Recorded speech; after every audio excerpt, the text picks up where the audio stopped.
அஸ்ஸலாமு அலைக்கும். Welcome to Vinu channel.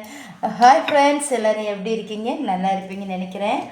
வாங்க ஃப்ரெண்ட்ஸ், இன்றைக்கி நான் உங்களுக்கு செய்து காமிக்க போகிறது நல்ல டேஸ்டியாக பிரேக்ஃபாஸ்ட் எப்படி செய்யுதுன்னு ஈஸியாக பார்க்கலாம்.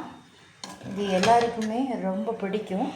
ஆனால் எனக்கு ரொம்ப ஃபேவரட்டு இந்த சேமியா. இந்த மாதிரி ஆல்ரெடி நான் ஒன்று போட்டிருக்கேன். இதுக்கு கூட சைட் டிஷ் நேற்றுக்கு உள்ள முட்டை கிரேவி வச்சு தான் நான் சாப்பிட போகிறேன். கண்டிப்பாக நீங்களும் ட்ரை பண்ணி பாருங்கள். 1/2 லிட்டர் தண்ணி வச்சுருக்கேன். தண்ணி நல்லா கொதிக்கட்டும். இதில் ஒரு 1/4 டீஸ்பூன் சால்ட்டு சேர்த்துடலாம்.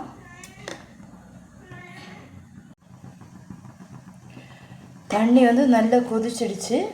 இப்போ நம்ம ரோஸ்டடு சேமியாயை போட்டுடலாம்.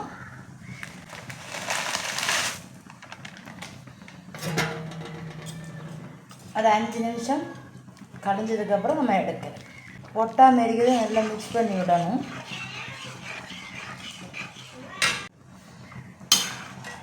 ரொம்ப நேரமும் போடணும் வேண்டாம். இப்போ நம்ம ஒரு சல்லடையில் எடுத்து வச்சிடலாம்.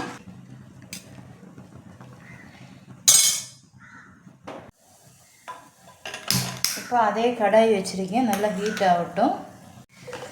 இப்போ 1 ஸ்பூன் கீ சேர்த்துடலாம்.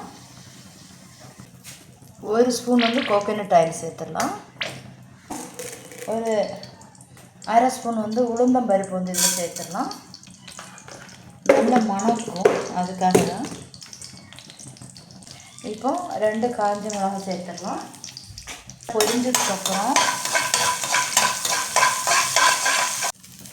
ஒரு தக்காளி எடுத்து வச்சுருக்கேன். ஒரு 2 பச்சை மிளகாய் முழுசாக கீறி வச்சுருக்கேன்.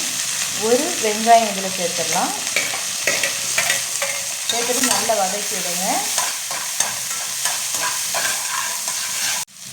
இப்போ கொஞ்சம் மல்லி இலை, புதினா இலை எல்லாம் சேர்த்துக்கிடுங்க. நம்ம வேக வச்சு வச்சுருக்கோம் சேமியாயை இதில் தட்டிடலாம். நல்லா மிக்ஸ் பண்ணி விடணும்.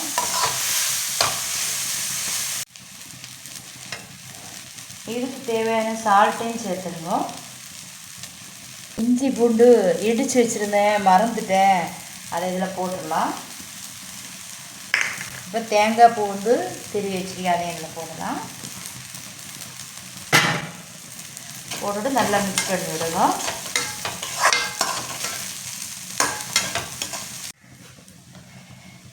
கடைசியாக கரம் மசாலா கொஞ்சம் தூவிக்கிடுங்க.